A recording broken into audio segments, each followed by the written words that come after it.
Hai everyone, kembali bersama saya Hendy. Pada kesempatan ini saya akan membahas alur film adaptasi anime berjudul The Promised Neverland.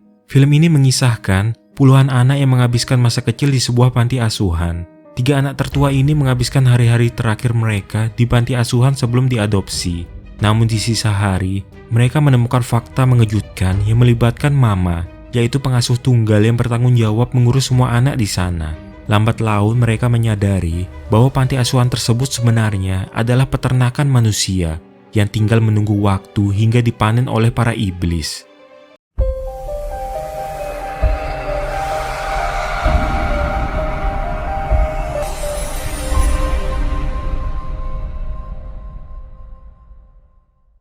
Film bermula di sebuah panti asuhan yang bernama Graceville House, di mana anak bernama Emma membangunkan teman-temannya. Kebetulan hari ini adalah hari terakhir salah seorang anak bernama Connie tinggal bersama mereka. Karena katanya dia akan diadopsi. Di panti, walau mereka bukan saudara sedarah, tapi di sana adalah rumah tempat mereka menemukan kebahagiaan. Saat ini, Emma telah berusia 15 tahun. Selain dia, ada 2 anak tertua lain yang akrab dengannya, yaitu Norman dan Ray. Seorang pengasuh tunggal ditunjuk untuk mengurus serta bertanggung jawab pada semua anak di sana, yang bernama Isabella. Mereka biasa memanggil Isabella dengan sebutan Mama. Semua anak di sini bukan hanya tinggal dan bermain, namun mereka juga dilatih untuk mengembangkan kemampuan otak mereka. Dan 3 anak yang terbaik dengan nilai sempurna adalah Norman, Ray, dan Emma. Setiap anak di sana berpegang teguh dengan aturan, yaitu tidak boleh keluar dari area panti. Bagian dalam halamannya dikelilingi oleh pagar. Menurut cerita, apa yang ada di luar pagar itu berbahaya. Tapi kehidupan di panti tidaklah berlangsung selamanya. Sebelum berumur 16 tahun, semuanya dijadwalkan untuk pergi meninggalkan panti. Dan bahkan katanya, bisa berkelana di dunia luar. Hari ini adalah hari perpisahan Connie dengan teman-temannya. Ia akan diadopsi dan tinggal bersama keluarga barunya. Mereka selalu berpikir bahwa masa depan yang luar biasa akan menyambut ketika waktunya tiba. Tapi ini adalah dunia yang penuh kebohongan. Emma yang menemukan boneka milik Connie yang tertinggal berniat menyusulnya. Dengan ditemani Norman, mereka bergegas pergi menuju gerbang. Ini pertama kalinya mereka melewati gerbang, namun tidak terlihat siapapun di sana dan hanya menemukan sebuah mobil. Emma yang penasaran dengan isinya mencoba mengintip ke dalam. Alangkah terkejutnya mereka saat melihat Connie yang terbaring tewas dengan setangkai bunga yang muncul dari perutnya. Ketika mendengar suara, keduanya segera bersembunyi. Apa yang berdiri di hadapan mereka sungguh tidak wajar. Ada 2 sosok iblis yang saling berbicara. Dari apa yang didengar oleh Emma dan Norman, iblis itu mengatakan bahwa daging manusia yang diproduksi di peternakan ini adalah daging berkualitas tinggi. Yang lebih mengejutkan lagi, ternyata Isabella juga ada di sana.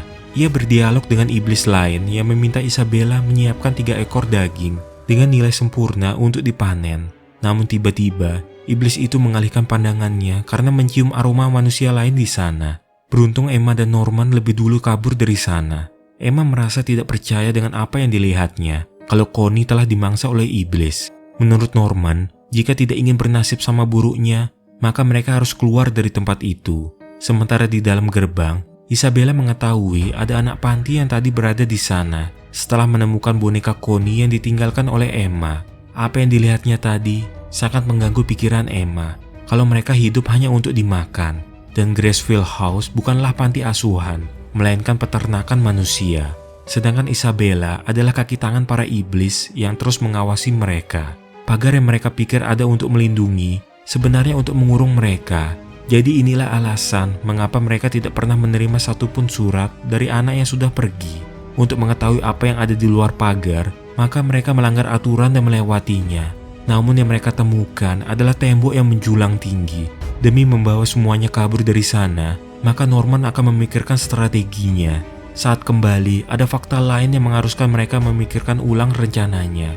Ternyata Mama Isabella mampu melacak keberadaan mereka semua melalui sebuah jam yang selalu dibawanya. Ini artinya, masing-masing di dalam tubuh mereka telah tertanam sebuah pelacak yang secara real time memberitahu di mana posisi mereka saat ini. Sepertinya, Isabella sengaja memperlihatkan jam tersebut sebagai deklarasi perang bagi siapa yang mencoba kabur. Selain itu, Isabella juga mencurigai kalau kemarin Emma berada di gerbang. Beruntung Ray datang memanggil Isabella sehingga Emma tidak sampai diinterogasi lebih dalam.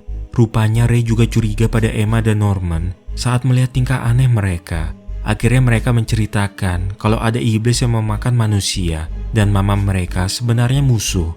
Ray langsung percaya karena anak secerdas mereka tidak mungkin membuat kebohongan seperti ini.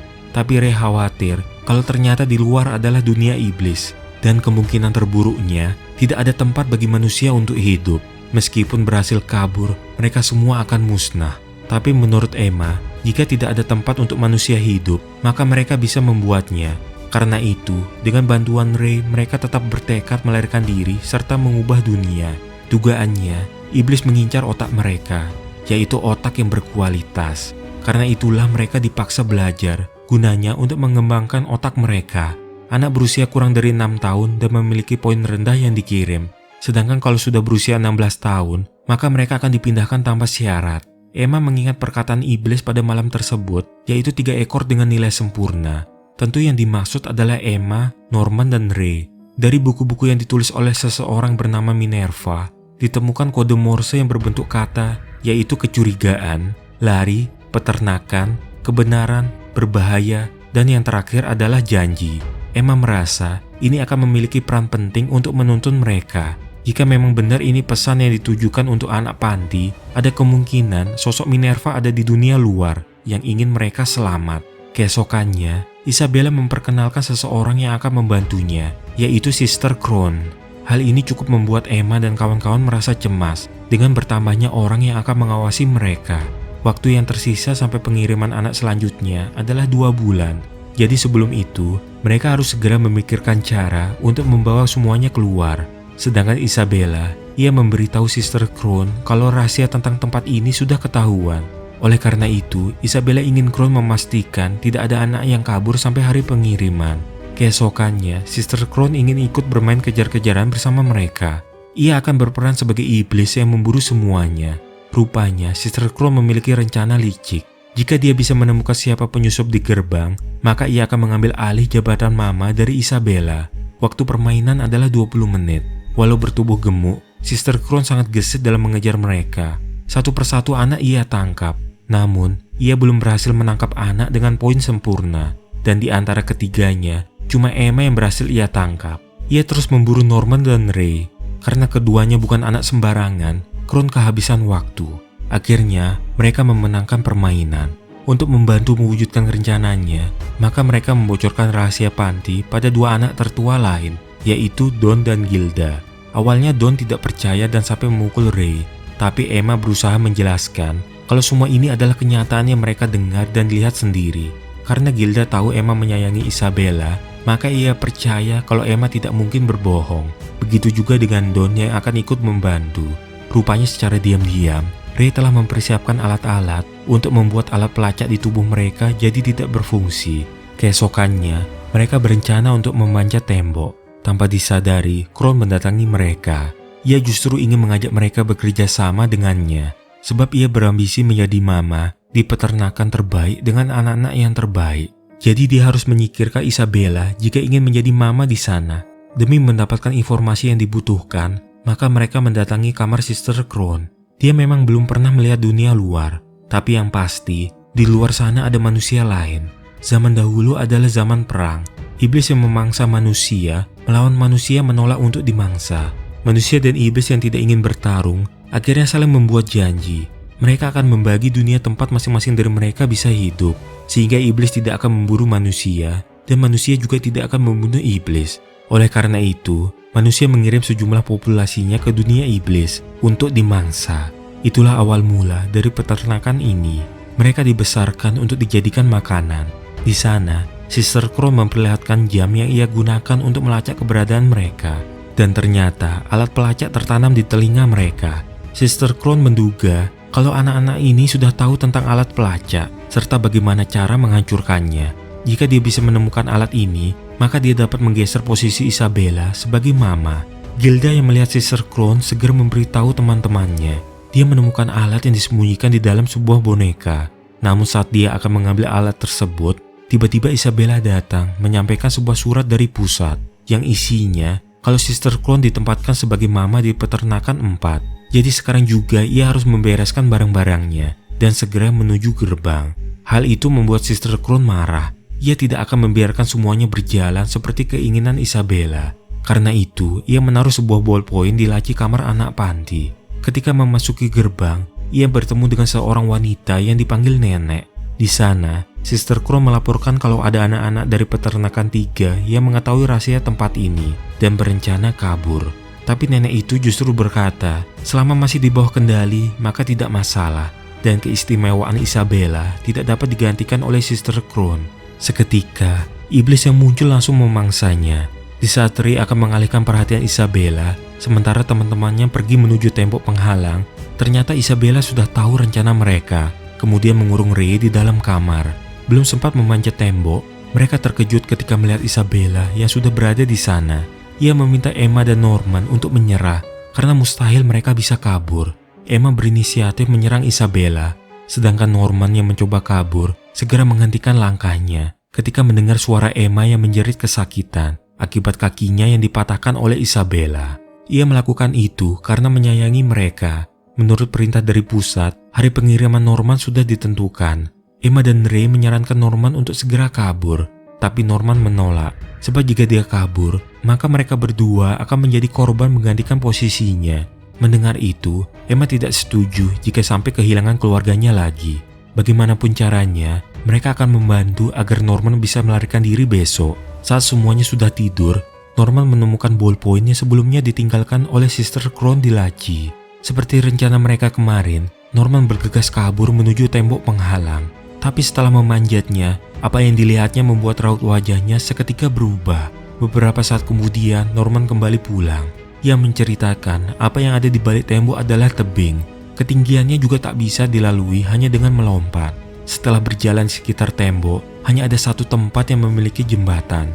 Ia sengaja berbuat itu agar tidak ada satupun dari teman-temannya yang mati. Emma yang tidak ingin kehilangan Norman mencoba menghentikannya. Tapi Norman seakan pasrah dengan apa yang akan terjadi pada dirinya dan akhirnya pergi meninggalkan Emma dan teman-temannya yang tampak sedih.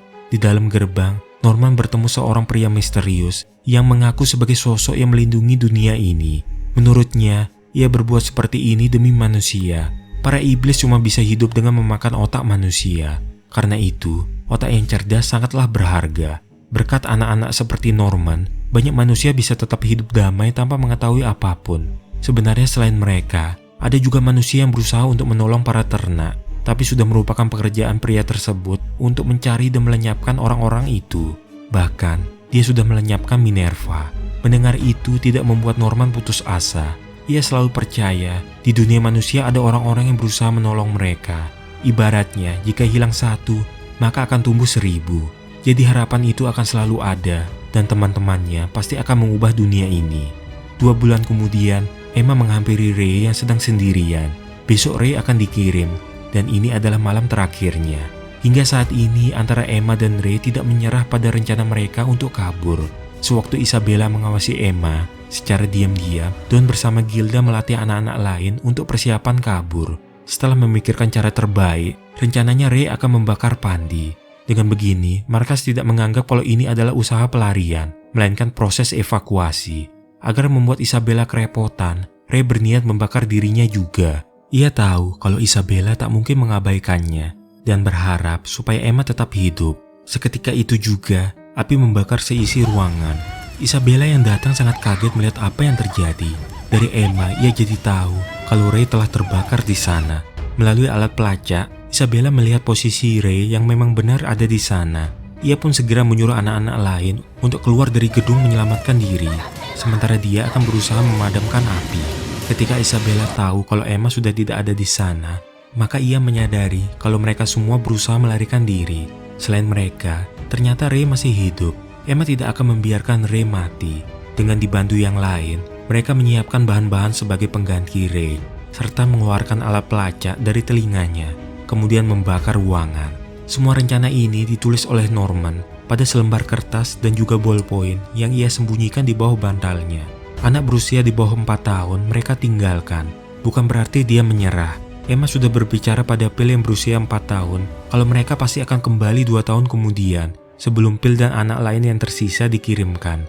Melihat gedung yang sudah terbakar seluruhnya, dengan penuh amarah, Isabella tidak akan melepaskan siapapun. Dia segera menghubungi markas untuk menyalakan alarm dan menjaga jembatan. Ternyata dari awal mereka bukan menuju jembatan, melainkan akan langsung melewati tebing. Ini memang berbahaya, tapi Norman telah menandai tempat yang bisa dilewati. Dengan menghubungkan tali ke pohon yang ada di seberang jurang, satu persatu mereka melewatinya. Sementara Isabella, ia mendapat info kalau anak-anak tidak melewati jembatan. Ketika hanya Emma yang tersisa, tiba-tiba saja Isabella sudah berada di sana. Apa yang membuatnya tahu tempat itu? Karena dulu saat ia seumuran Emma, ia pernah berdiri di sana. Saat ia mengetahui kebenaran, Isabella juga mencoba kabur. Namun ketika melihat tebing yang dalam, hutan yang gelap, Isabella berpikir kalau tidak ada tempat yang bisa ia tinggali di luar sana. Ia putus asa dan menyerah akan segalanya. Mulai saat itu, ia mengincar jabatan mama. Baginya, tidak ada tempat yang bisa mereka tinggali di luar, dan dunia tidak akan bisa diubah. Namun berbeda dengan Emma, jika memang tidak ada tempat yang bisa mereka tinggali, maka mereka bisa membuatnya sendiri, yaitu tempat di mana mereka semua dapat hidup. Dia memang tidak tahu seperti apa dunia luar, dan mungkin dia juga tidak bisa hidup jika sendirian. Tapi Emma tidaklah sendirian. Dia memiliki teman yang sudah menjadi keluarganya.